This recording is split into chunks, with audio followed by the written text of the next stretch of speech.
Sí, esto fue bonus track. En la sesión de hoy vamos a continuar la lección de imágenes. Si es preciso, pues nos extendemos un poquito para la sesión de lunes, y con la intención de ver mucho más estos aspectos más ligados a la práctica, ¿no?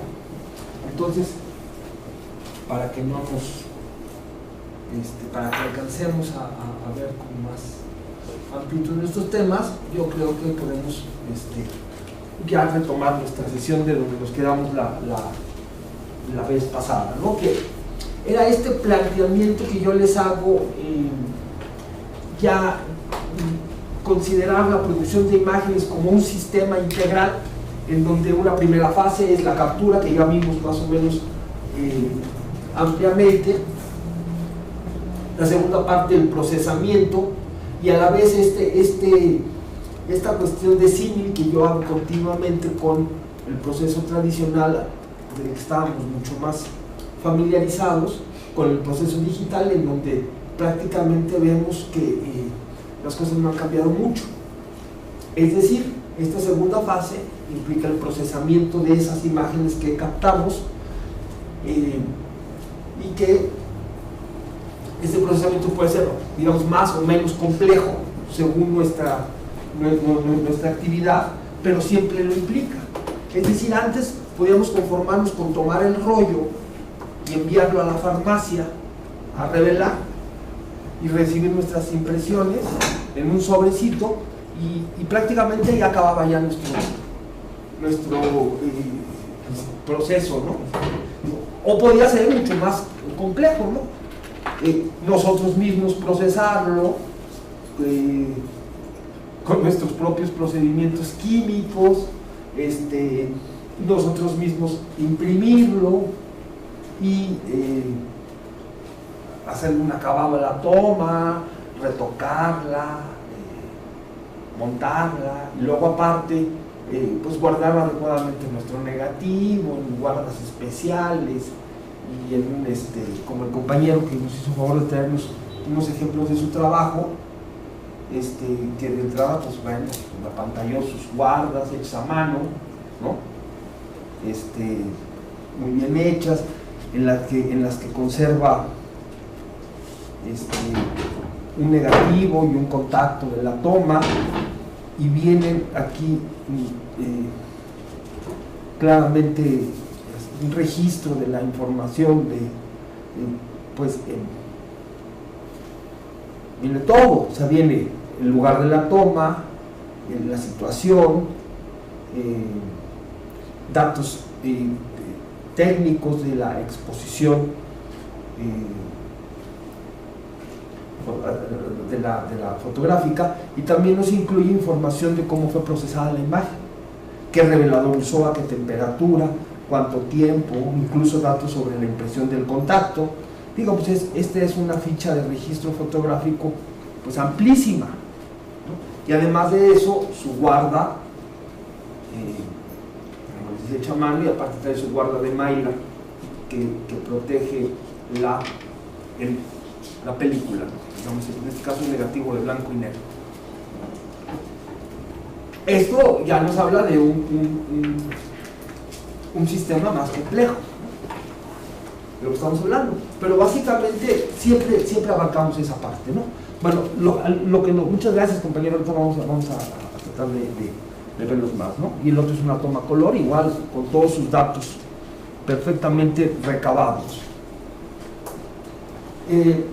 Lo que nos corresponde es hacer énfasis en esta segunda fase, que es el procesamiento de las imágenes. Entonces tenemos que la edición de imágenes se lleva a cabo mediante programas, es decir, software específico para el procesamiento de imágenes. Entiéndase esto: Photoshop, GIMP o varios más que existen en el mercado. Yo les menciono, digamos, el Photoshop como el estándar profesional de alto perfil, y el GIMP, que es la opción de software libre. Entonces, estos programas especializados podemos nosotros manipular, mejorar, intervenir, alterar o transformar imágenes digitales que tenemos previamente almacenadas. Bueno, esta lista de tareas pues puede ser más grande, no sé, ustedes podrían agregar el tipo de cosas que se les puede hacer a las imágenes, pero yo las englobaría en algo que podríamos denominar como cambiar la imagen, ¿no? Estos softwares la posibilidad que nos dan es incidir sobre la imagen y cambiarla, más o menos, de una manera muy drástica o de una manera que prácticamente no lo notemos. Hay que mencionar, como desde la primera sesión lo hicimos, que estos programas también son utilizados para crear imágenes digitales sin imágenes previamente capturadas. Esto se los tengo que mencionar porque van a decir, oye, pero es que yo soy artista visual, yo utilizo el Photoshop para crear imágenes desde cero, ¿no? Es decir, sin dispositivo de captura, ¿no? Entonces, como se los mencioné en esa ocasión, eso lo podemos pues englobar en lo que podríamos denominar gráfica digital o arte digital, ¿no? Pero hay que mencionarlo que igual estos programas se utilizan para eso, ¿no? Es decir, si yo creo un programa, yo creo una imagen desde cero, como lo hicimos la vez pasada, ¿te acuerdas que me preguntabas, ¿no? Yo creo una imagen en blanco, pues yo podría ahí empezar, digamos, a pintar o dibujar, o utilizo un pedacito de una imagen y un pedacito de otra y empiezo a hacer una composición y la pinto y la duplico y hago una serie. Eso ya se acerca más a una propuesta, digamos, a una propuesta pues más creativa, ¿no? más ligada a lo artístico, y se hacen desde este espacio. Digamos, lo que a nosotros más nos interesa es cómo estos programas de procesamiento los utilizamos en un flujo de trabajo, y entre otras cosas lo que nos permiten es generar diferentes versiones de las imágenes. Eso sería algo de entrada importante de reconocer desde el principio, asumiendo que no vamos a hacer una tarea de edición muy amplia, pero sí podemos nosotros generar a partir de aquí diferentes versiones, y también los podemos imprimir desde este tipo de programas. Son dos digamos, utilidades que tienen además los programas de procesamiento de imágenes. ¿Alguien me quería decir algo, perdón? No, ¿verdad? Bueno, tradicionalmente las fallas durante las tomas fotográficas eran resueltas o compensadas en lo posible, ya sea en el laboratorio mediante diversas técnicas químicas y de impresión, o posteriormente directamente sobre la copia impresa, a lo que se denomina o denominaba, aunque yo considero que se sigue denominando, retoque.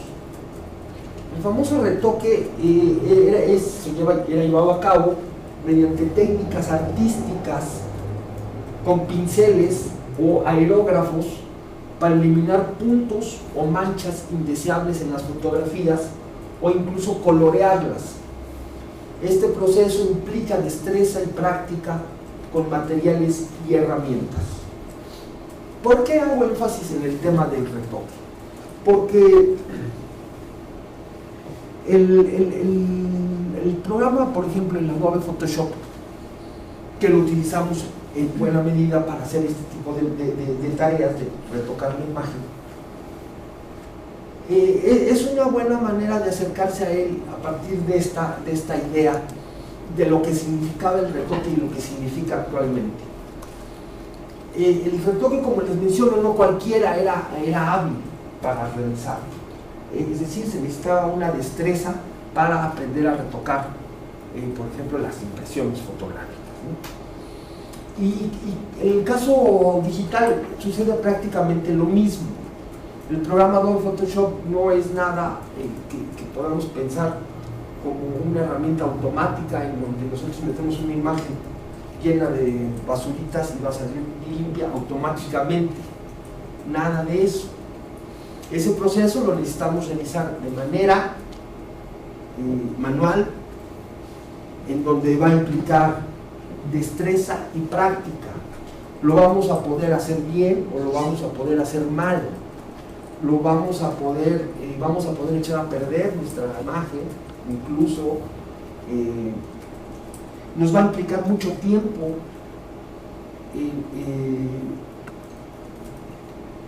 para poder obtener resultados satisfactorios. Entonces, incluso no va a haber una sola manera de abordar un problema con el Adobe Photoshop. Podemos hacerlo de diferentes formas. Entonces, quizás sea de las cosas que, desde mi punto de vista, que lo hacen interesante al programa. Implica estrategias de cómo abordar una determinada tarea de edición.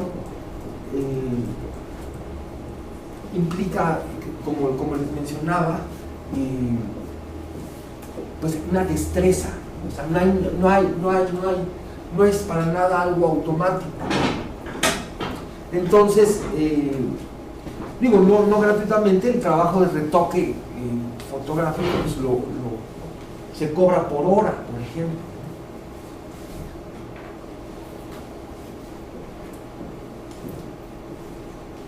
Entonces, pero ¿qué hacen estos programas? En realidad, ¿cómo es que funcionan, ¿no? Tenemos que nuestra retícula de píxeles, que ya conocemos perfectamente que una imagen fotográfica, una imagen digital está compuesta de esa forma, de cuadritos, que cada uno de los cuales, o cada una de estas celdas es un píxel, y cada uno de ellos contiene información de color, tono y brillantez de la imagen. Es decir, cada píxel independientemente, individualmente, contiene esa información. Digamos, cada píxel sabe de qué color es y qué brillantez tiene. Lo que hacen estos programas para editar imágenes es que cambian los píxeles. Eso es lo que hacen realmente. O sea, cambian los valores de los píxeles. Y esto lo pueden hacer individualmente o en grupo para cambiar el aspecto de la imagen, y esto es de muchas maneras posibles, pero ese es básicamente cómo funciona. Inciden directamente sobre los píxeles para cambiar sus valores. Entonces, uno de los principales objetivos de la edición de imágenes es la corrección de errores o fallas durante la toma fotográfica o el escaneo, ya sea por defectos técnicos, fallas en la operación, condiciones de trabajo precarias, orígenes defectuosos y un largo etcétera, etcétera, etcétera. Es decir, yo con esto me quiero acercar a lo que podríamos denominar la edición documental de imágenes digitales, ¿no? Sí, digamos, con un criterio documental. No, algo que si nosotros estamos trabajando para realizar registros para nuestros procesos de investigación, hay ciertas tareas que deberíamos sí considerar hacer y probablemente reservarnos otro tipo de cosas que a lo mejor no serían muy adecuadas en un proceso documental, ¿no? que podrían, digamos, restarle rigor al trabajo. ¿Qué quiero decir con todo esto? O sea, nosotros debemos de utilizar nuestro procesamiento de imagen, sobre todo para corregir estos problemas en el registro. Nosotros podemos corregir la exposición si tenemos problemas de sobreexposición o de subexposición, es decir, si tenemos nuestras imágenes claras u oscuras, nosotros lo corregimos con nuestro procesador de imágenes, y con esto también podemos incidir en lo que podríamos denominar el contraste, el balance de color y la saturación del color. Podemos recortar o redimensionar la imagen. Al decir yo recortar y redimensionar la imagen, sobre todo yo me refiero a probablemente enderezarla o quitarle algún borde indeseable. Con esto no quiero decir que pues vamos a hacer así, edición muy agresiva sobre las imágenes. Podemos controlar la perspectiva de las tomas cuando no lo podemos hacer desde la toma misma. Podemos hacer lo que se denomina reducción de ruido, o incluso el asunto del enfoque. Y finalmente la manera como vamos a almacenar nuestra imagen, y con esto me refiero pues a la elección del formato en que lo vamos nosotros a guardar. Entonces son algunas tareas mínimas que sí deberíamos nosotros conocer para saber cómo pues depurar nuestros registros. Eso sería fundamentalmente a lo que me refiero. Cómo tener un registro conservado de la manera más adecuada. Bueno, para esto tenemos que los programas de edición se basan básicamente en comandos o menús y herramientas. Así es como se ideó los programas para manipular las imágenes. Prácticamente desde que estos programas existen, digamos desde que el Photoshop del año 91 se lanzó la primera versión, prácticamente ha cambiado muy poco, hay que decirlo. El programa es prácticamente el mismo, si ha habido, entre comillas, mejoras. Quizás desde mi punto de vista es el cambio más importante en el programa fue cuando se introdujo el tema de las capas, que ya hicimos ya no les estoy hablando de cero, ¿no? Ya saben más o menos a lo que me refiero con las capas, que fue por ahí de la segunda o tercera versión del Photoshop, estamos hablando como del año 93, en donde ya el programa incorporaba la utilización de capas. A partir de ahí realmente el programa ha sufrido muy pocos cambios. Y con esto también quiero decir que el programa, al no haber sufrido tantos cambios, sigue siendo un programa rudo, o sea, un programa no muy intuitivo de utilizar. Quizás sea por eso que intimida un poco su utilización. Yo creo que lo que causa desconfianza con el Photoshop es como la gran cantidad de opciones que tiene. Incluso cada herramienta está llena de una cantidad de parámetros que podemos personalizar, y eso es a donde dicen, bueno, aquí, o sea, ¿por qué hay tanto que yo puedo manipular? Entonces, es como muy amplio el abanico de herramientas y las posibilidades que tiene cada una. Yo aquí les hago una descripción de básicamente cómo están organizadas las herramientas en casi todos los programas de edición. Por un lado tenemos esta cajita de herramientas. Todo esto está unido en una sola barra de herramientas, nomás que yo se los separé aquí para que viéramos la diferencia. Las herramientas básicas son, por un lado, las herramientas de selección, que nos sirven, como su nombre lo indica, para seleccionar partes o zonas de la imagen sobre las que se quiere incidir específicamente. Y para eso tenemos para crear selecciones de manera geométrica. Bueno, aquí les menciono que este triangulito que ven aquí, este puntito que ven aquí, significa que atrás de aquí hay más herramientas. O sea, es decir, no es aquí, por ejemplo, en esta que es un circulito, si yo le pico aquí, se van a abrir las demás herramientas que tengo, y aquí lo que podríamos encontrar, por ejemplo, es una para hacer elecciones de manera rectangular, por ejemplo, este es fascículo para rectángulo, o, por ejemplo, esta es para hacer herramientas de manera libre, o sea, de manera, como dicen, a mano alzada. Aquí tenemos la famosa varita mágica que existe desde siempre, que selecciona píxeles similares. Eso es, si yo le hago clic en una zona en la imagen, todos los píxeles similares los va a seleccionar. Entonces, y bueno, y aquí está incluida nuestro famoso pantógrafo para recortar la imagen, que de alguna manera también lo que hacemos es una selección, o sea, seleccionamos cuál es la parte con la que nos queremos quedar de la imagen, por eso está agrupada aquí. El tema de la selección es sumamente importante, porque así como nosotros en nuestro procesador de palabras utilizamos la capacidad de seleccionar para editar nuestro texto, es decir, si nosotros queremos cambiar una palabra, pues lo que tenemos que hacer es seleccionarla, ¿no? Si queremos a esa palabra cambiarle el aspecto y la queremos convertir en negritas o en cursivas, la tenemos que seleccionar.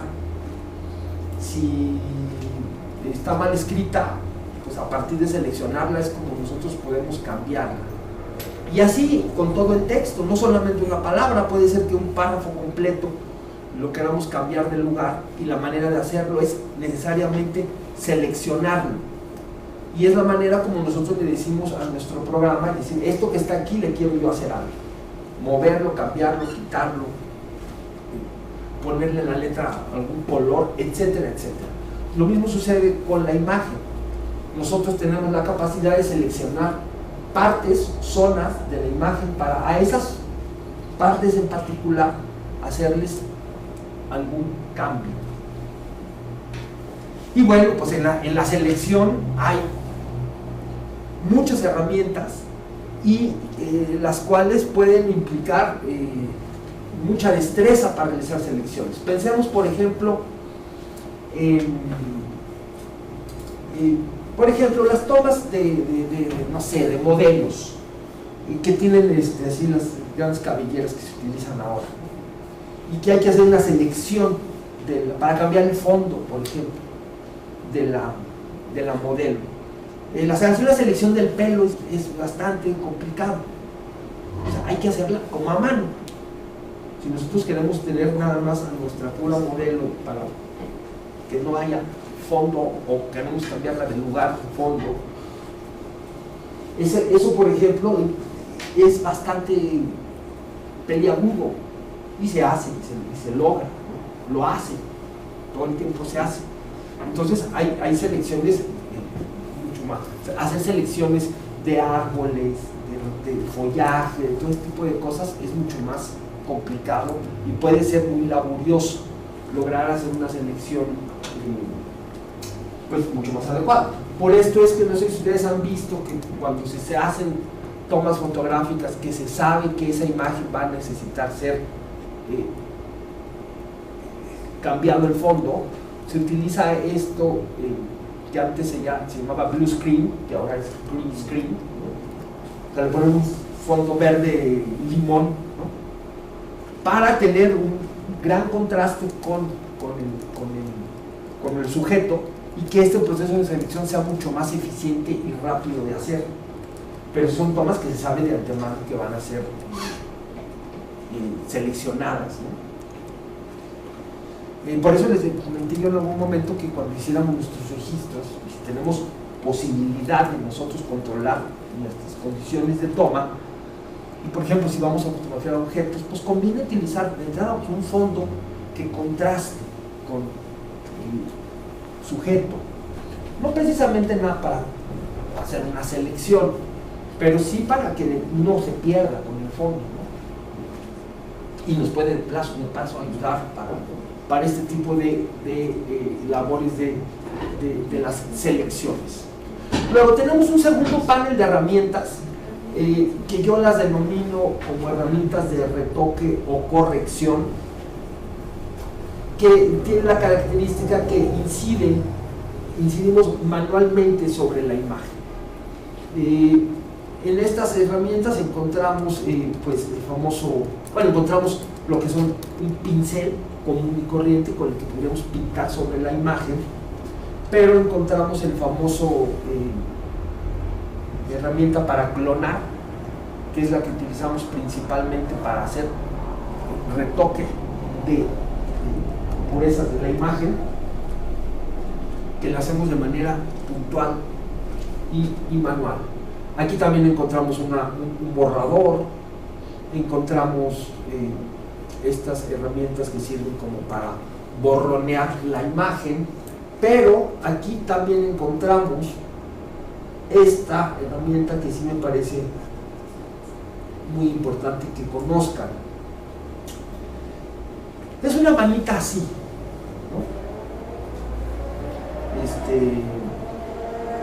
Y la que está junto, la que le acompaña es, lo voy a dibujar aquí, es, digamos,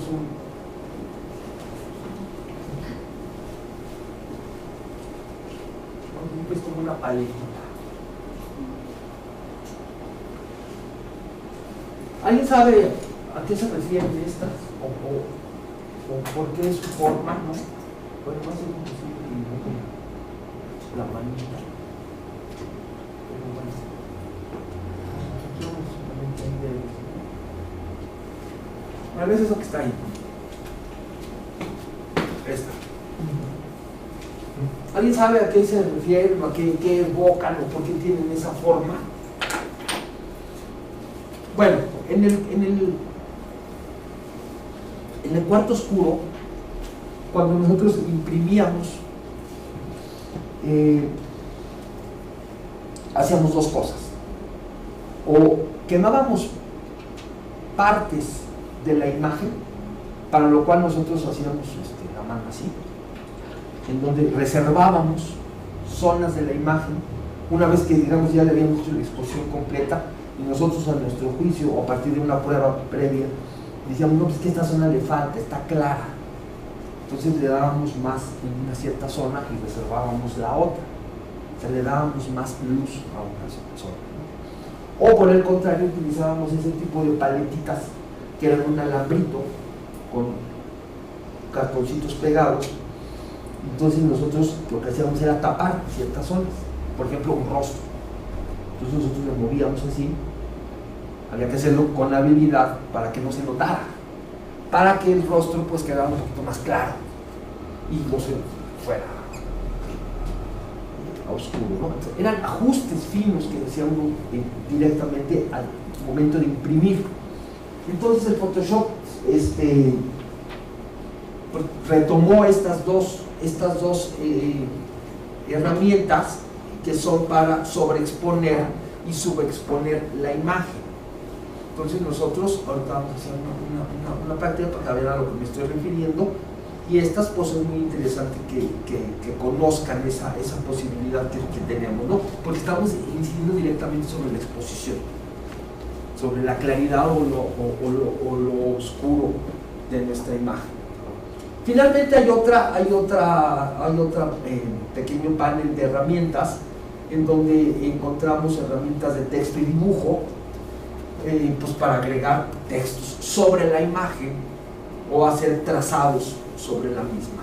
En realidad, pues estas herramientas no deberíamos estar, no es algo que vayamos necesariamente ocupar, están más pensadas para el asunto diseñístico que para una cuestión de registro fotográfico documental, ¿no?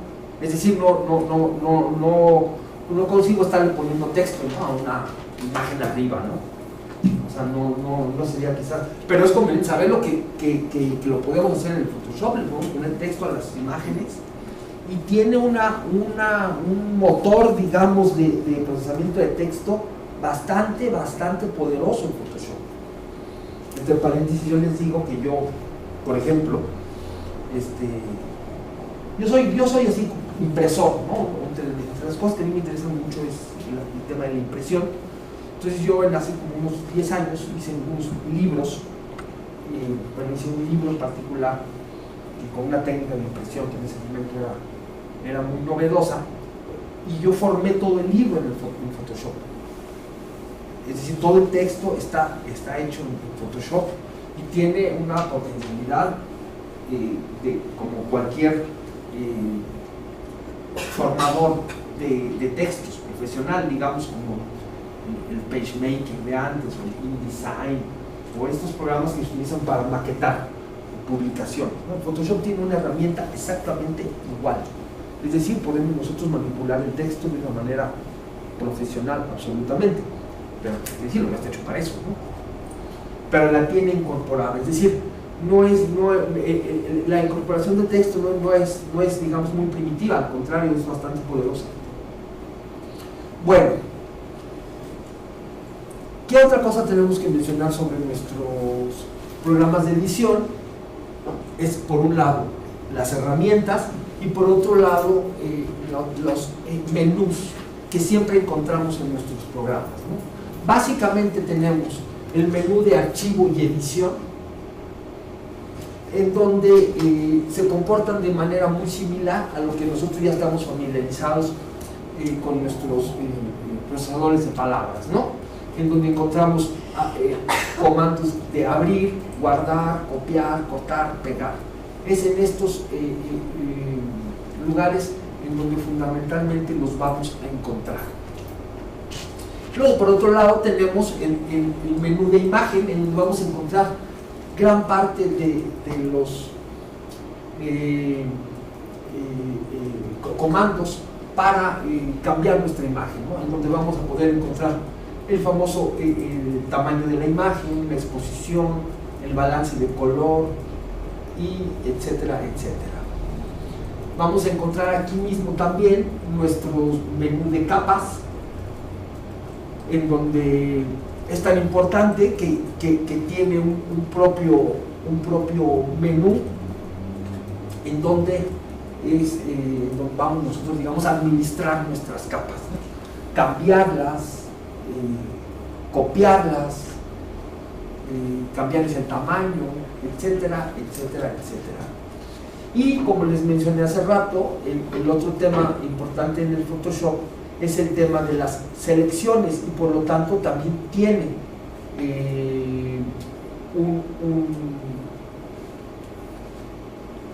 un menú específico para ello, ¿no? En donde igualmente modificamos y gestionamos esas zonas de la imagen, ¿no? O sea, por un lado tenemos herramientas, pero también tenemos comandos que nos auxilian a incidir sobre todas estas zonas que seleccionamos de nuestra imagen. Por otro lado tenemos un otro menú muy amplio que es de filtros, que prácticamente no ha cambiado desde que se inventó el Photoshop. Siguen siendo los mismos filtros, que la mayoría sirven como para divertirnos y jugar, ¿no? Así que las convierten de mosaicos y no sé qué. O sea, cuando estamos aprendiendo es en donde más nos entretenemos, ¿no? Así, pero que realmente la gran mayoría son de muy poca utilidad, y casi siempre eso acaban siendo como soluciones como más artísticas, vamos a decirlo, ¿no? Sin embargo, aquí en el comando de filtros vamos a encontrar nuestro comando de, por ejemplo, enfocar, que ese sí vamos a verlo para saber cómo utilizarlo, ¿no? Pero sí, bueno, nuestro comando de filtros lo abrimos y vienen así estas divididas como por géneros, ¿no? Qué artístico, qué de dibujo, etcétera, etcétera. Bueno, finalmente en las nuevas, no sé si desde la anterior o desde la actual, hay un menú que dice 3D, que es la nueva apuesta que está haciendo Photoshop a poder, digamos, ingresar, ¿no? A la cuestión del 3D, ¿no? Del modelado de objetos en tercera dimensión. Que, bueno, yo la verdad no estoy familiarizado con ese tema, los que lo están y lo saben me dicen que, bueno, pues hay herramientas específicas para, es decir, hay software especialmente diseñado para eso, para todo el universo del 3D, pero bueno, en Photoshop está, digamos, apostándole a esa parte, ¿no? O sea, ya hay un menú en donde hay algunas herramientas, ¿no? Lo que se refiere a estas últimas dos es la manera como tenemos la interfaz de nuestro programa, ¿no? O sea, cómo lo vemos, ¿no? Que si el color, el tamaño de las ventanas y todo ese tipo de cosas que son sobre todo para digamos, personalizar la manera como interactuamos con el Photoshop. Bueno, aquí viene el único tema del cual nunca me gusta hablar en el tema de la edición de imágenes. pero yo necesito hacerlo y se los tengo que hacer porque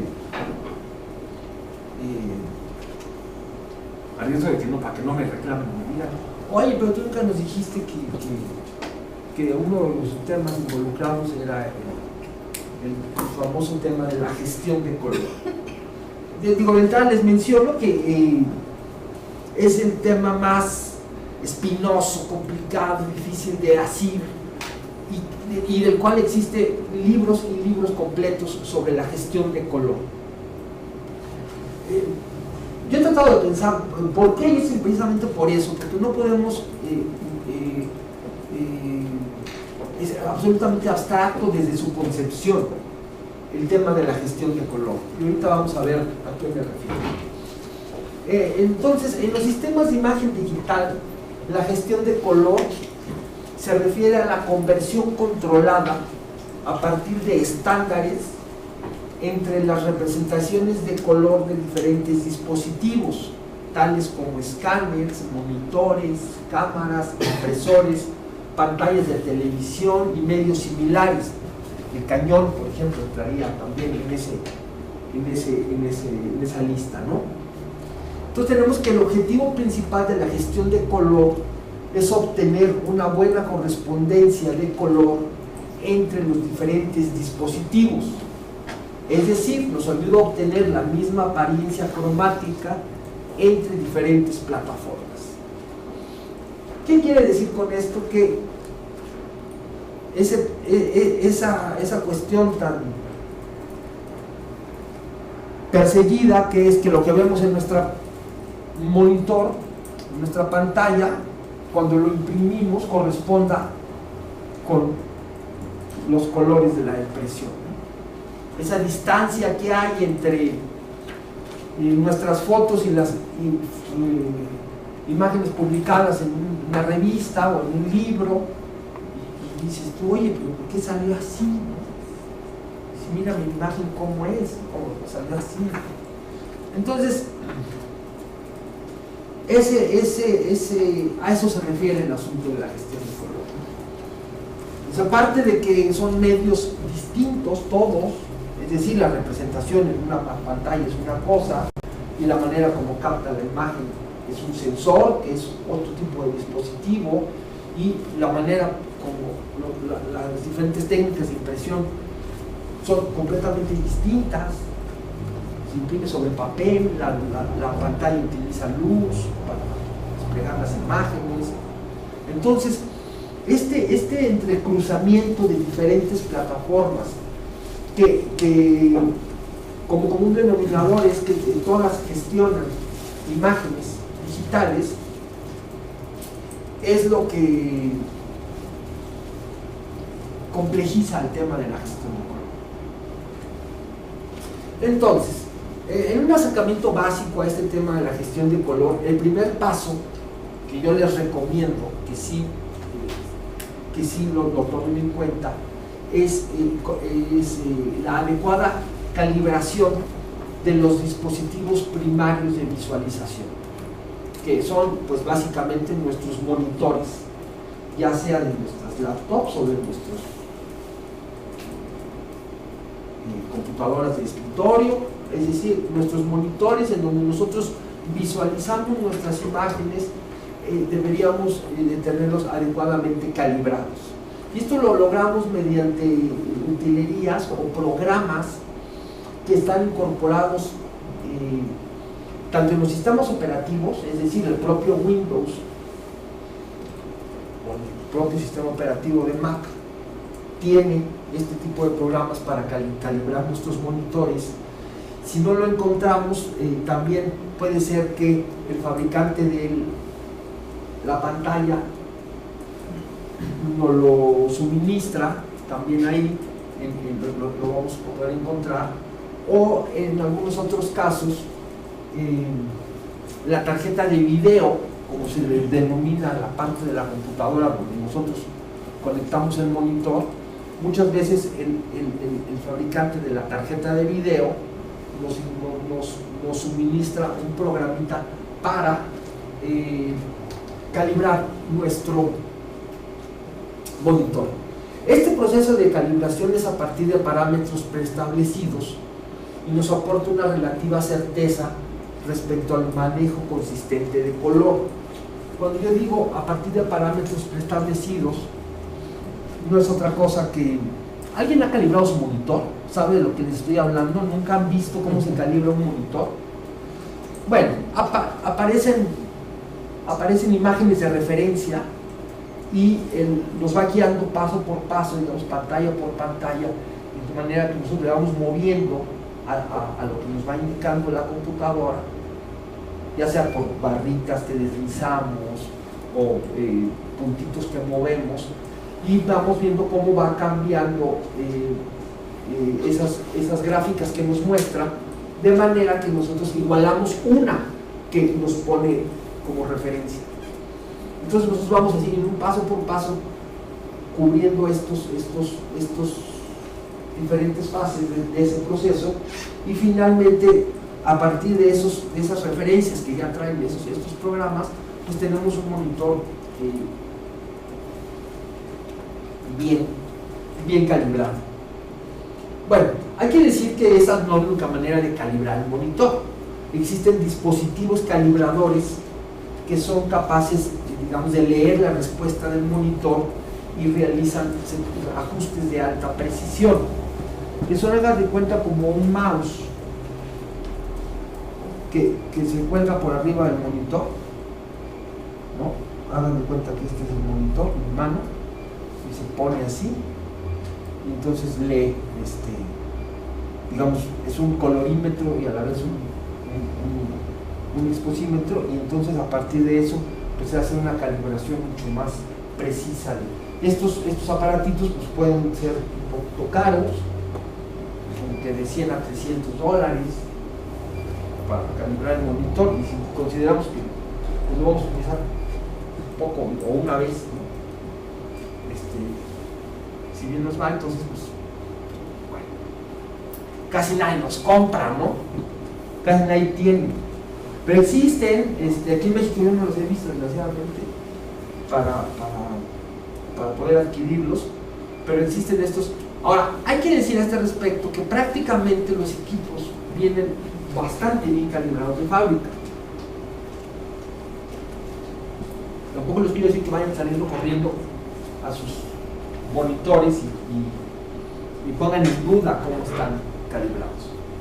Probablemente habría que poner en duda si le hemos movido o si somos amantes de estarle picando al monitor, si sabemos cómo picarle al monitor, ¿no? Si trae botoncitos, que lo oscurecemos, que lo aclaramos, que le cambiamos la relación de punto blanco, no sé, ¿no? Porque hay una serie de cosas que nosotros le podemos mover. Si nosotros hemos tenido esa tentación de estarle moviendo, pues entonces a lo mejor sí sería muy importante revisar la calibración del monitor. Aquí en el chat preguntan que si la calibración de color es diferente a ajustar la resolución de la pantalla. Sí, es completamente diferente. Sí, la resolución de la pantalla es nada más cuántos píxeles vamos a decidir que despliegue nuestra pantalla, ¿no? De acuerdo a un límite que tiene también. Todas las pantallas tienen límites de resolución, ¿no? ¿Y cuál es la calibración más adecuada para el monitor? Bueno, no hay una calibración, no hay una respuesta para eso, o sea, no la podemos invocar de una manera, o sea, la calibración se realiza a partir de un monitor en específico, y en este punto hay que decir que esa tarea la realizamos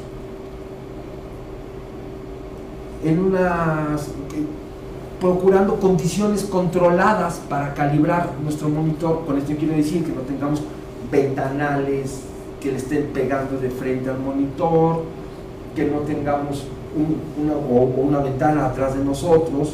Es decir, si nosotros estamos en nuestro estudio, nuestra recámara, bueno, pues cerremos las cortinas y tratemos de hacerlo en las condiciones en las que generalmente trabajamos, ¿no? Eso por un lado. Porque esta calibración se basa en nuestra percepción. Es por eso que yo les digo que esta manera de calibrar nos aporta una relativa certeza al manejo, es decir, finalmente lo hacemos a partir de nuestra percepción. en esos programitas nos dicen, hágase un poquito para atrás y entorne los ojos, ¿no? para que pueda, pues, a captar un poco más y poder acercarse más a esta emulación que nos pide de eso. Entonces, por eso no hay una respuesta, digamos, unívoca de que la calibración es tal, no hay valores como tales, ¿no? Decir, es que este monitor lo necesitamos calibrar de tal manera. A lo mejor le aclaro un poco más al compañero si vemos nuestra siguiente lámina acerca de la siguiente cuestión sobre la gestión del color. Por un lado tenemos el tema de la calibración, pero por el otro lado tenemos el tema de los espacios de color, también conocido en Photoshop como espacios de trabajo. Lo que pasa es que si nosotros vemos espacios de trabajo así nada más y no lo vemos en el contexto de la gestión de color, pues así como que nos decimos, no, ¿qué es? ¿No? Pero bueno, son los famosos espacios de color. No es otra cosa que un rango de colores definido. Un espacio de color es un modelo matemático tridimensional. Estas gráficas son bidimensionales, pero en realidad quienes los desarrollan lo hacen a partir de gráficos tridimensionales loquísimos, con lo que se intenta describir la percepción de color a partir de la visión humana. Todos estos modelos parten de cómo podemos encajar la manera como el humano ve los colores y cómo se pueden representar en un modelo RGB. Como son distintos, hay una necesidad de crear, digamos, mapeos que sean más o menos amplios con respecto a esta percepción. Entonces, bueno, afortunadamente después de ese trabajo que les digo es así, o sea, son fórmulas matemáticas, hay fórmulas matemáticas, modelos tridimensionales. A partir de eso, digamos, toda esta experiencia nos ha arrojado tres principales espacios de color. Esto es lo que es importante que conozcan, porque se lo pueden estar topando en sus cámaras y con las imágenes que manejan. Estos principales espacios de color basados en el modelo RGB son el sRGB, así se le llama, así se le conoce, digamos que corresponde a este, es el menor espacio, y así es como se denominan los espacios. O sea, los espacios utilizan términos como es mayor o menor, es más chico o es más grande. O sea, para que vean cómo está de abstracto el asunto. Pero bueno, el espacio sRGB es el menor espacio y es el que puede codificar el menor número de colores. Es un estándar entendido como el menor denominador común y se utiliza en muchos dispositivos como cámaras, monitores e incluso en el internet. La mayoría de las imágenes que vemos y la manera como digamos los sitios de internet gestionan las imágenes es a partir del espacio sRGB. Entonces, digamos, es el menor espacio y eso tiene su utilidad. Ahorita lo vamos a ver cuando veamos el mayor. Digamos, el espacio del medio es el creado por Adobe en 1998 y se le reconoce como un espacio para la edición y la impresión, ya que puede codificar más colores que el espacio sRGB. Este espacio sRGB lo crea Hewlett Packard y Microsoft, y pues responde Adobe en el 98 con un espacio pues, que se denomina más amplio, ¿no? Pues aquí no sé si se alcanza a percibir, pero bueno, dicen que es más amplio que el espacio RGB. Y por otro lado tenemos un espacio creado por Kodak que se llama Profoto RGB, que es el mayor espacio disponible, ya que puede codificar prácticamente todo el rango de colores detectados por el ojo e incluso algunos más. y sin embargo solo se recomienda utilizar entornos fotográficos de 16 bits. Entonces me van a decir, bueno, pero si ese es el mejor, pues ¿por qué no utilizamos ese punto? Nos quitamos de problemas. Es lo que todo el mundo se pregunta, y lo que todo el mundo se dice, oye, bueno, si ya está, si el espacio Profoto pues, es el bueno, pues ¿por qué mi cámara no lo trae? ¿O por qué no ya de plano digitalizo y todo lo pongo en Profoto? Bueno, lo que sucede es que es tan amplio el espacio que entonces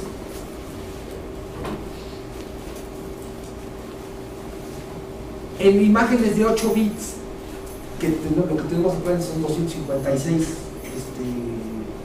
niveles diferentes de color, se pueden provocar mayor cantidad de errores. Entonces, por eso es que se recomienda solamente si nosotros utilizamos o trabajamos en 16 bits, que bueno, en escala de grises sería escala de grises de 16 bits y en color sería imágenes de 48 bits. ¿Se acuerdan? Tenemos estas dos opciones, ¿no? El estándar de 24 y por otro las de 48 bits. Esa es la razón por la que el famoso Profoto no ha tenido tanto éxito, no se ha estandarizado, porque no está recomendado para imágenes de 8 bits o de 24, ¿no? para que no nos confundamos. Pero bueno, es conveniente que sepamos, ¿no? Hay más espacios de color, pero estos son los espacios que ustedes se van a encontrar. ¿Y qué sucede? Sucede que nuestras imágenes muchas veces vamos a ver que traen incorporado ya un espacio de color. Las cámaras generalmente le incorporan ya un espacio de color, ya lo traen. Ahorita vamos a abrir imágenes para que vean cómo ya trae un espacio de color. Y cuando el Photoshop, cuando abrimos una imagen, nos pregunte, la imagen trae un perfil incorporado, ¿quiere utilizarlo o quiere cambiarlo? O que, pues que sepamos qué es demonios es lo que nos está preguntando, que se refiere a este espinosísimo tema de la famosa gestión de color, que yo lo resumiría como pues el intento que hay por estandarizar y tratar de meter en un solo modelo pues las diferentes posibilidades que hay con respecto a la representación del color, ¿no? Por eso es que un espacio reducido es útil, porque como que cabe todo. O sea, es como al revés de como lo pensamos. No, si es uno muy amplio ahí cabe todo. No, en un espacio reducido caben imágenes que no tienen tanta capacidad de reproducir imágenes y caben las que tienen más. Entonces, es decir, nuestro modelo es un poco es más modesto, pero puede incurrir en menos errores y que con el caso de los espacios tan amplios, ¿no? Es digamos, un lugar común decir que si nosotros vamos a trabajar nuestras imágenes, las vamos a editar en Photoshop y sobre todo pensamos en imprimirlas, es conveniente utilizar el famoso espacio Adobe RGB. Y si son imágenes que vamos a utilizar pensadas únicamente para internet, para un uso más general, es que se le incorpora el espacio RGB. Casi todas nuestras cámaras, bueno, de cierto nivel para arriba, traen eso, podemos escoger qué tipo de perfil utilizar. Casi siempre vienen estos dos: espacio RGB o el Adobe RGB, y de esa manera los guarda. ¿Tienen alguna duda hasta aquí? Bueno, vamos a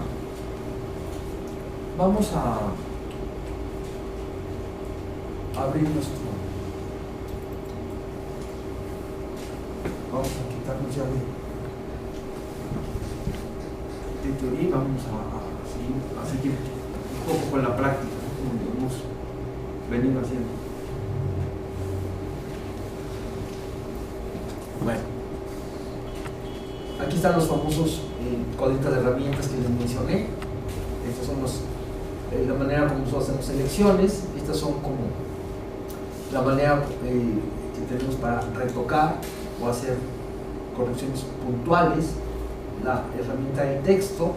Esta de aquí, pues ya no se las puse porque son como los, digamos, auxiliares que tenemos nosotros para, es decir, no inciden sobre la imagen, sino inciden ya sea para darnos información sobre la imagen o para hacerla, como utilizar una lupa, ¿no? Magnificar o movernos al interior de la imagen, ¿no? Pero bueno, digamos, estas herramientas no cambian la imagen, ¿no?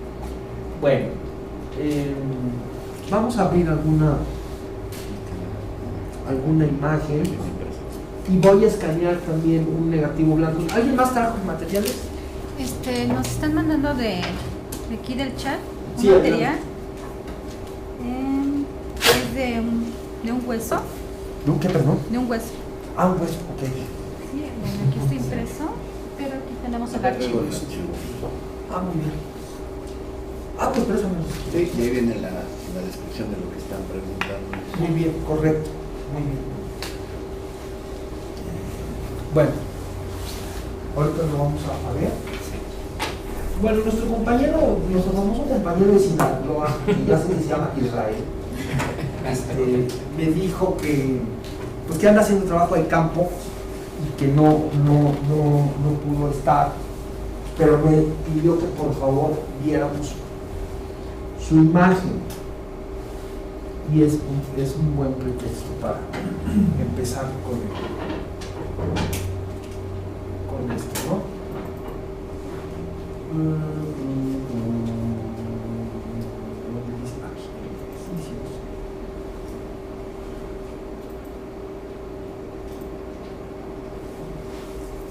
¿Hay mucha diferencia entre la edición portable y la fija La edición portable de en Photoshop? pues la edición portable pues es una edición pues hecha a partir de la fija, ¿no? Que no es una edición legal, digamos, ¿no? O sea, la edición portable no existe como tal legalmente, pero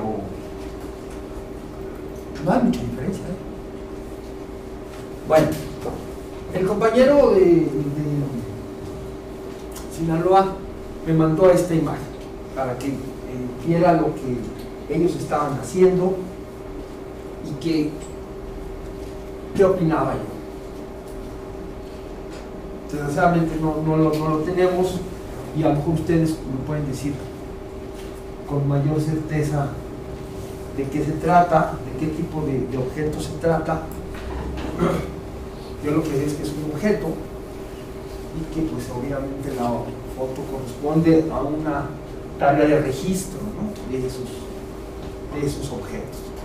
A ver, ¿ustedes qué opinan sobre el registro que nos manda el compañero a partir de la luz de todas nuestras clases que ya hemos tenido? Así es la imagen. Por principio de cuentas es muy pequeña. ¿Es muy pequeña la imagen? Bueno, según yo. Vamos a ver. Bueno. Su imagen es bastante grande, fíjate. A ver. Es de 28.7 megabytes, o sea, está grandota, no es una imagen pequeña, pero a lo mejor lo que te refieres es que es muy pequeña la parte de la imagen, ¿no? Que está ocupando. No nos da ningún contexto, es más específico. Sí. Ah, perdón. Ok, perdón, voy a hacer algo que me solicita la compañera.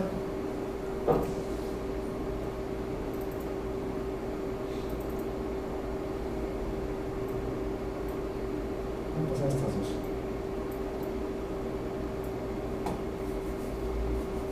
Sí, ahí está.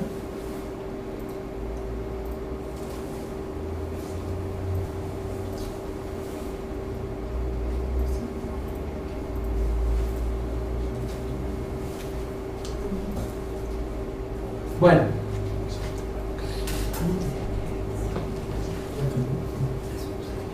¿Qué es? ¿Alguien sabe lo que es? Bueno, yo no sé exactamente lo que es.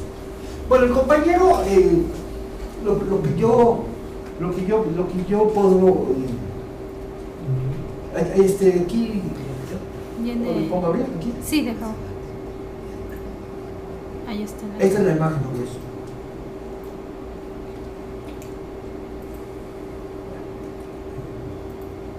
Bueno, yo lo que le comentaría al compañero es que pues es justamente lo que tú dices, ¿no? O sea, hay un grandísimo desperdicio de la imagen. Muchos bits. Demasiados, ¿no? Sí, digo, yo prácticamente creo que esta imagen debía ser así.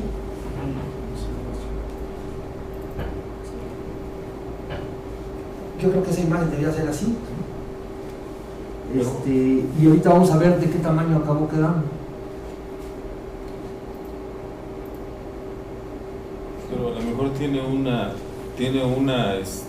O sea, de 28, o sea, yo al cortarle todo eso quedó de 2.6 megabytes. Pero a lo mejor tiene una razón el mostrar lo pequeño que es la pieza. No, bueno, para eso nos incorporó esta escala. Tiene un problema de perspectiva en la escala. Está ligeramente inclinada hacia atrás.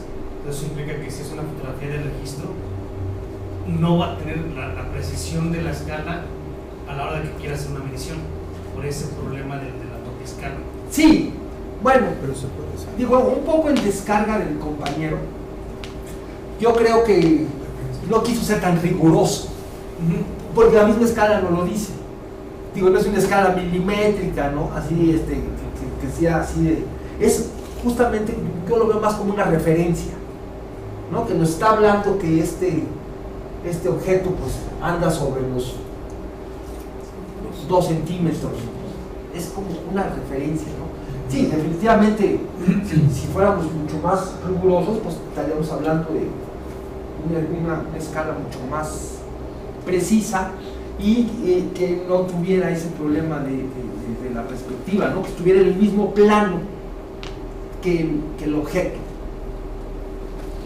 Ahora, yo aquí al compañero le haría también otra observación. Si, yo esto se tomó el trabajo de hacerlo, seguramente, ¿no? Sí, yo me lo imagino haciendo la escalita y así, pues, divisiones en centímetros. Sería muy interesante que se fabricara otra con algunos colores primarios, ¿no? ¿Sí saben a lo que me refiero? Nosotros en el registro de obra de pinturas utilizamos muchísimo este tipo de guías.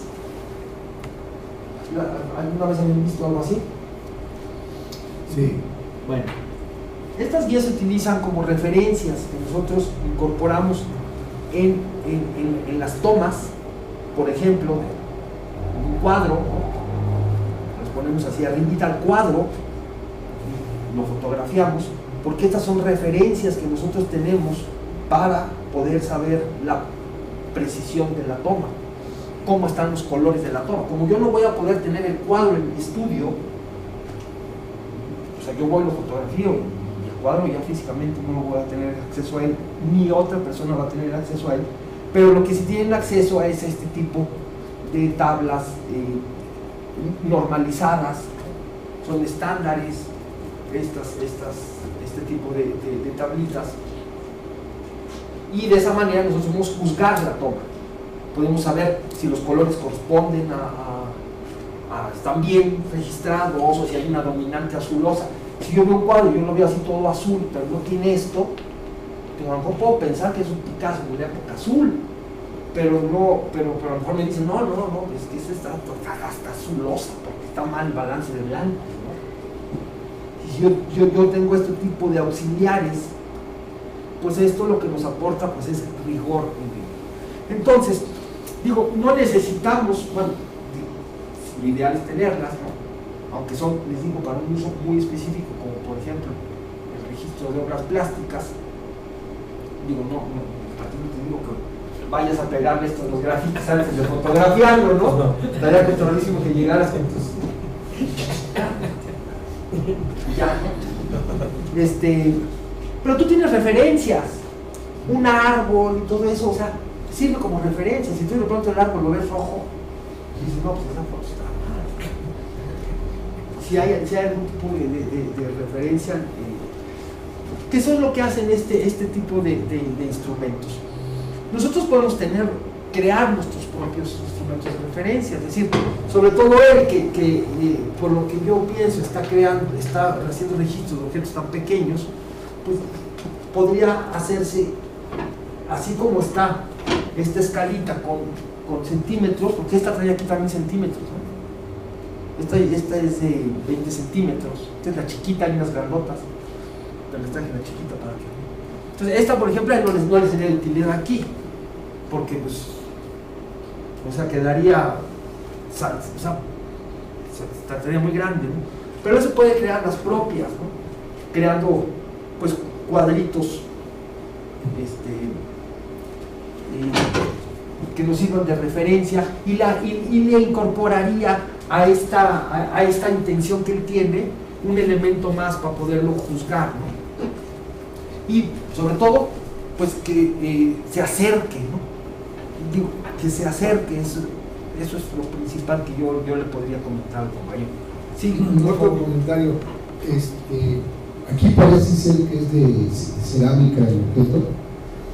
Y bueno, nosotros en los arqueólogos utilizamos una tabla Munce, okay. Es para suelos, okay. Que tiene los colores diferentes tonalidades. Entonces, en este caso, yo creo que al compañero le podría servir bastante, porque todos esos colores de la Munce traen un código. O sea, para no estar diciendo, ay, pues es un objeto de color anaranjado. Claro, claro. Si lo dan hay un código, el código de la tabla Munce, que es de suelos y que hay una lógica. Pero esa tabla, ¿cómo existe? Esa se puede conseguir, se consigue, se compra, hay unas piratas que son más baratas, que valen como... Pero bueno, ¿como un Pantone? Sí, sí, como los catálogos, parecidos a los catálogos de las películas. De la Comex. La Comex.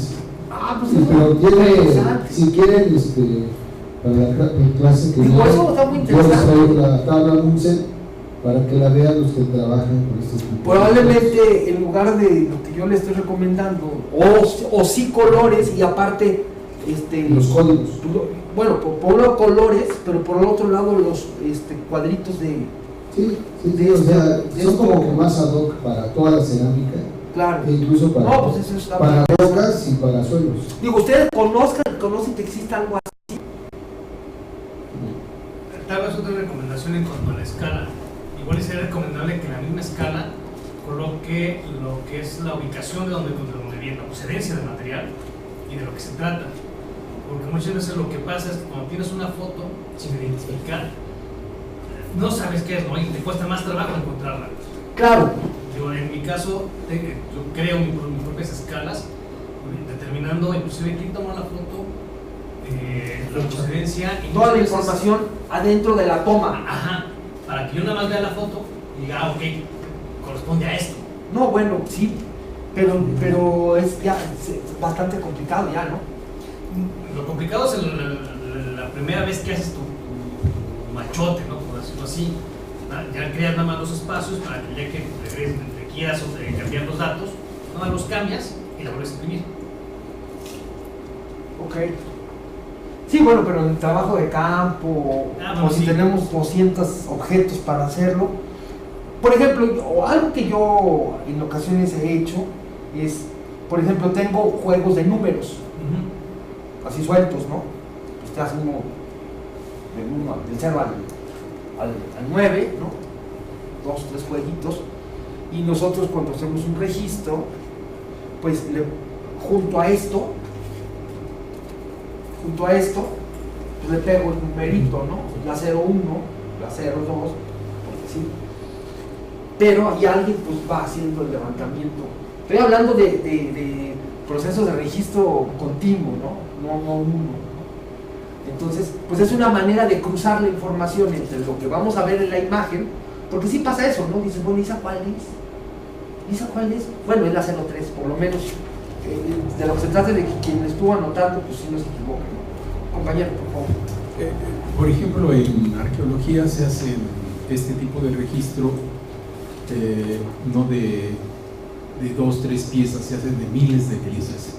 Entonces sí existe una ficha donde se toma para ser prácticos, rápidos y ir sacando este registro. Se coloca únicamente la escala numérica y aparte se da, dentro de esa ficha se da la coloración de qué está... de manera en contexto, sí, escrita. Sí, correcto. O sea, este registro lo han hecho los arqueólogos, así como está esta pieza, únicamente para saber las dimensiones de la pieza, ¿no? Entonces, y tener, bueno. Sí, ahora, la escala de colores, por ejemplo, utilizar la escala de colores utilizada por los arqueólogos, creo que no sería práctico, sino que si la utiliza la mayoría la tienen que utilizar para dar la coloración de la cerámica, de las piedras, lo que sea, en base a un registro ya internacional que es la escala Munzer, ¿no? Okay. Entonces, la escala de colores primarios que usted nos está manejando, yo creo que sería bueno utilizarlo, por ejemplo, en donde son polícromos, o sea, totalmente objetos, o sea, bueno, sí. Objetos, por ejemplo, en este caso, códices, correcto, ¿sí? Donde, por ejemplo, lo que nos platicaba la vez pasada el compañero Francisco, de un códice que el color azul no correspondía. Sí. Entonces, yo creo que en ese tipo de trabajos, porque utilizar eso sería tarragar más el registro fotográfico, entonces yo creo que los arqueólogos utilizan este método debido a lo práctico y a lo rápido, pues, okay. O sea, porque no son 2, 3 piezas, ¿no? Sino son inclusive colecciones de miles de piezas, principalmente ahorita que están haciendo su registro de piezas arqueológicas en los diferentes proyectos. Pero si ya tuviéramos, por ejemplo, la escala hecha, prefabricada, como el compañero la tiene, y si a esa le incorporáramos no estos colores probablemente, sino por ejemplo lo que nos o sea, ya está hecha, ¿verdad? No vamos a tenerla que hacer cada vez. O sea, es decir, si esa escala la sofisticamos un poquito más, no sería de utilidad para tener en el registro, es decir, sobraría. Yo pienso que probablemente no sobre, ¿no? Puede aportarnos un poco más de certezas e información. Ahora, yo diría con respecto también a la pieza que, bueno, uno de sus aciertos es el fondo neutro, ¿no?, que está utilizando. Evidentemente es una iluminación suave la que utiliza, porque como ven las sombras no son muy duras. Sin embargo, yo creo que sí hay la suficiente luz para modelar la pieza, o sea, si alcanzamos a distinguir la forma. Entonces, yo no veo del todo mal el registro, pero sí creo que ese error en la amplitud de la toma prácticamente lo anula. O sea, es como si en lugar de fotografiar con una cámara de 35 milímetros, fotografiáramos con una de 110. O sea, a ese grado de pérdida de información que tiene, ¿no? Porque por otro lado, la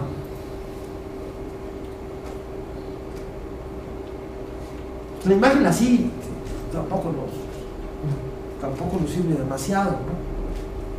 Entonces sí le diría yo al compañero que necesita mucho, esa es la palabra exacta, de desperdicio, absolutamente. De espacio y de memoria. Y de píxeles. De píxeles, ¿no? Es decir, porque la memoria ya está ocupada. Claro. Es decir, ya la memoria ya está ocupada, ya el tamaño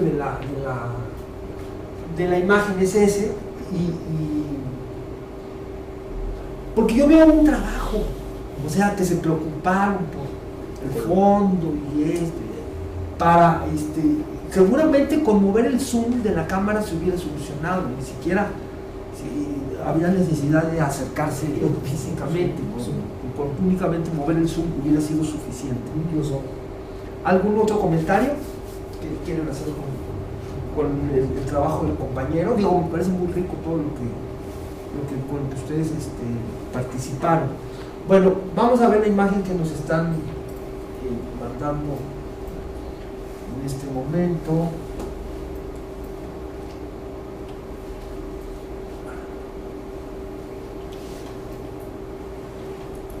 ¿Es así?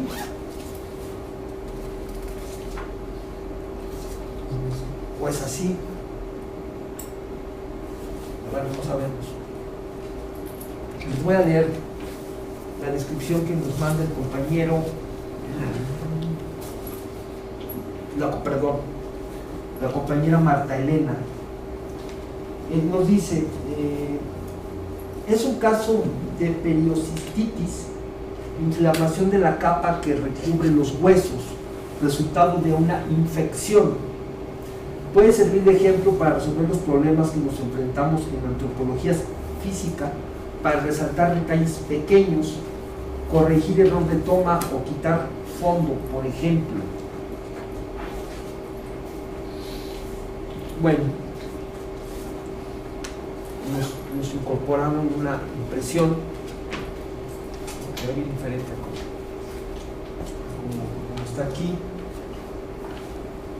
Yo tengo la impresión que esta es la parte que ella quiere destacar, o sea, esta enfermedad. Yo tengo la impresión que se refiere a esta zona en particular. Y sí, bueno, los problemas a los que nos enfrentamos, o a lo que siempre en el caso de los registros, es a esta, pues si hay o no la posibilidad de acercarnos, ¿no? Es algo que comentamos desde la vez pasada, ¿no? Para poder, si con esto no significa que no tengamos imágenes de contexto, pero yo tengo la impresión que esto es a lo que se refiere la compañera, ¿no? Si nos menciona algo acerca del fondo, de cómo poderlo manipular, ¿qué piensan ustedes sobre Que hay que limpiarla. Hay que limpiarla visualmente para que sea más claro lo que sea el fondo neutro. Ok. Sí, bueno, eso es algo que yo estoy muy, muy de acuerdo, ¿no? La imagen tiene como demasiada información, ¿no? Sobre todo para los que no sabemos, ¿no?, a lo que se refiere. Y que, digo, los soportes que utilizó para la toma, Están muy gachos. pues no sé qué sean, ¿no? Como bolitas de Debe ser plastilina. plastilina, ¿no? Pues migajón. Dos cantos de hierro. Yo vería ahí, primero, bueno, eso sí, la limpieza, quitando los soportes, o sea, quitaría uno de los huesos, el superior. O sea, este nos sale sobrando. Sí, claro, lo que Porque hay que representar no le da es la- contexto, ¿verdad? Necesariamente. Estamos El hablando segundo, sí dejaría el hueso tal cual y posteriormente haría un close-up, como dice Francisco, para representar perfectamente lo que... Claro. quiere, ¿no? Pero fíjate, es muy interesante. Ahora, aparte otra de las son cosas pocos. también, creo que sí hace falta una escala. Ok. Escala, o sea, para identificar el tamaño del proceso infeccioso que tiene. Correcto. Bueno, digo, dijiste cosas interesantes. Estás hablando de 2 tomas. Y eso me parece muy importante. O sea, la toma completa del hueso, como tú dices, que le da contexto al registro, y el acercamiento. No lo solucionamos con una toma, compañero. Eso es lo que hay que establecer. O sea, con una toma no lo solucionamos. Es decir, no, con la toma, nos va a pasar como en el anterior, ¿no? Si tenemos nuestro hueso completo, pero queremos tener, aparte, el detalle del proceso que tiene aquí, no lo solucionamos con una toma. Los detalles hay que generarlos, hay que hacerlos desde la toma. Algo que yo me gustaría comentar antes de que sigas, compañero, es que digo, como a nivel de técnica fotográfica, para que nosotros podamos ver o realzar o develar con más claridad la textura de un objeto, es recomendable utilizar lo que se llama luz rasante. Es decir, podemos tener una fuente de iluminación lateral y una fuente de iluminación prácticamente perpendicular a nuestro objeto, que nos va a develar con mucha más claridad todas esas texturas, ¿no? y calidades. Sí, una iluminación muy suave, muy parejita, pues no nos va a ser muy útil para poder ver con claridad esos procesos. Y bueno, sí veo yo que por las sombras de los soportes que no les gustaron, veo que sí hay una luz que está llegando de manera más dura, ¿no? Quizá por eso es que podamos ver, ¿no? esa mancha, ¿no? Que yo pude ver esa mancha, ¿no? Compañero. Complementando lo que comentaban, considerar que las dos tomas que hagas, la iluminación de cada una de ellas es totalmente diferente. En la toma general vas a requerir iluminar toda la pieza, pensando que es un hueso largo, y para el detalle vas a requerir exactamente lo que tú dices, ¿no? O sea, que la luz tenga otras características para resaltar lo que tú quieres, ¿no? Entonces, no pensar que la misma iluminación te va a servir. La puedes tomar como base, pero sí vas a tener que hacer modificaciones, ¿no? Para que te quede lo que tú estás buscando. Sí, por ejemplo, esto con la luz del flash de la cámara, pues no queda, se aplana completamente, no vamos a ver, digo, hay que entender que la textura se devela a partir de las sombras que podemos producir en la imagen. Pero sí creo yo que hubo una cierta intención en este caso, ¿no? Ahora, yo no sería partidario de que dices, bueno, pues ahora vamos a ponernos a trabajarle en Photoshop, o sea, ahora vamos a quitarle los soportes. Digo, no se trata de eso, porque nos metemos en un problemón, ¿no? Digo, desde el momento del registro habría que cuidar todos esos detalles, ¿no? Sí, porque así, sí, claro, en Photoshop podríamos recortar el hueso impecablemente y dejarlo así, hasta con un fondito degradado, ¿no? Pero sería un trabajo que yo creo que iría más allá del trabajo de registro documental, ¿no? Yo creo que hay dos momentos. En el momento en que uno está en campo, pues se saca. Bueno, ella sí efectivamente ya lo está haciendo en un espacio adecuado y lo está tomando en el laboratorio, y inclusive le puso ahí sus soportes, todo eso, ¿no? Pero sí, en ocasiones nosotros tenemos una oportunidad y la tomamos.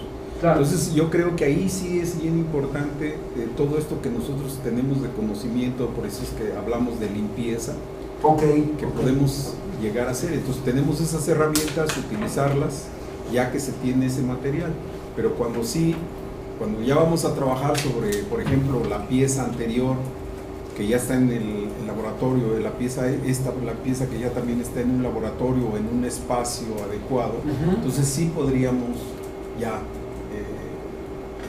utilizar esas herramientas que manejamos, ¿no? Correcto. Pues más o menos eso yo creo que coinciden mucho, ¿no? O sea, mayor limpieza en la imagen, o sea, menos elementos que nos distraigan de qué es lo que queremos nosotros enfatizar con nuestros registros, ¿no? Y bueno, tener mucho cuidado con todos esos elementos de los cuales nos tenemos que auxiliar para sostener, para soportes, etcétera, para que no sirvan, no sean como contaminantes, ¿no? Visuales en nuestras tomas, ¿no? Sí, yo estoy totalmente de acuerdo, entre más limpio un registro, mucho mejor, ¿no? Yo creo que sí es muy valioso recuperar las tomas originales. O sea, yo como arqueólogo estoy sacando fotografías de escultura, ¿sí? Escultura mayor en este caso. A mí me parece muy interesante el planteamiento que nos hiciste de utilizar luz rasante. La luz rasante nos permite resaltar rasgos, tanto en la escultura como, por ejemplo, en las manifestaciones rupestres, hay petrograbados. Claro, Los eso no hay petrograbados otra. necesariamente Sí, los fósiles, se todas tienen esas que cosas utilizar ese tipo de necesariamente luz, tienen que y en diferentes momentos del día. Claro. O sea, por lo menos hacer unas 3 tomas en la mañana, temprano, a mediodía y en la tarde, porque la calidad de la luz varía. Por supuesto. Y bueno, si claro. utilizamos la luz rasante, en este caso, pues se resaltarían los relieves, ¿no? Claro, hay que llevársela también con cuidado con la luz rasante, hay que también decirlo, porque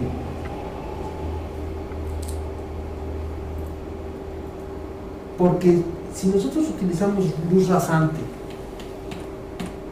en un objeto de esta naturaleza, nos va a crear unas sombras aquí, que también nos van a desvirtuar la imagen, ¿no? Es como, por ejemplo, la sombra de la nariz, ¿no? En un retrato, ¿no? O sea, que puede ser de tal forma que exagere y que no. Digo, la luz rasante es de mucha utilidad para el asunto de la textura, ¿no? Lo que mencionaste de los petroglifos o los fósiles, no hay otra manera de fotografiarlos con luz rasante. Pero cuando tenemos objetos más complejos como este, debemos encontrar una medida entre sí una iluminación que nos modele la imagen y que nos revele todas estas formas, ¿no? Y que no las sombras se conviertan en algo que nos estaría también contaminando la imagen, ¿no? Nos estaría también ensuciando el registro, ¿no? Sombras muy duras, ¿no? Digo, les mencioné, ¿no? El trabajar a plena luz, así al rayo del sol, puede provocarnos eso, ¿no? Sombras muy duras que incluso nos pueden bloquear zonas del mismo objeto, ¿no? Aquí evidentemente se ve una luz pues, bastante suave, ¿no? que utilizó el compañero. Y bueno, pues muchísimas gracias por estos dos ejemplos que nos han estado mandando. Esta imagen que nos envió la compañera dice E6, así es como ella ese tipo de nomenclatura utilizó. Es una imagen JPG,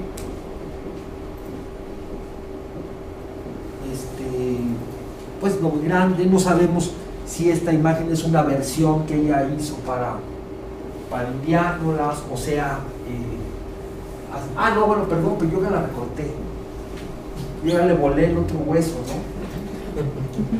Digo, originalmente el registro es así, ¿no? De 14 megabytes, pues es así, cerca, no es una imagen muy grande, pero bueno, repito, no sé si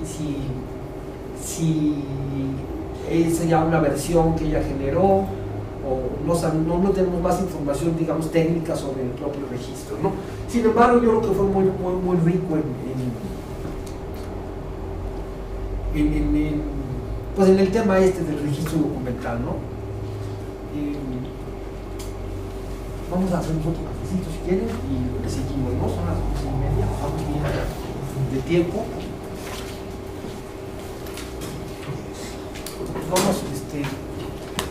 Vamos a tratar de que sea muy breve, ¿no?